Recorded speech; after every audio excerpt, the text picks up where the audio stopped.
Coastal रोडचा marine drive ते Worli tunnel 31 जानेवारीला खुला होणार। मुख्यमंत्री एकनाथ शिंदेंची मोठी घोषणा। लवकरच उर्वरित कोस्टल रोडही सुरू होणार। शिंदे गटाच्या खासदार भावना गवळींना धक्का। आयकर विभागानं खातं गोठवलं। 8.5 कोटी रुपयांचा इन्कम टॅक्स थकवल्याप्रकरणी कारवाई।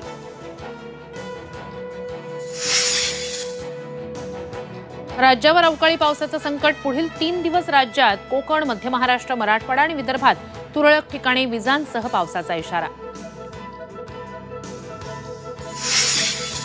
कांदा निर्यात बंदीमुळे नाशिक जिल्ह्यातील शेतकऱ्यांचं 500 कोटींचं नुकसान।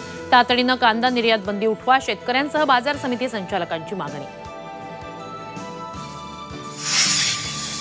ताप, सर्दी, खोकला असल्यास कोरोना चाचणी करा। टास्क फोर्सच्या सूचना। पर्यटनासाठी गेलेले नागरिक घरी परत येत असल्यानंच संसर्ग पसरण्याची भीती। आणि भंडाऱ्यात तरुणाच्या खिशातच पेटला मोबाईल। वेळीच मोबाईल फेकल्यानं मोठा अनर्थ टळला। भंडाऱ्याच्या सीता सावंगीतील घटना।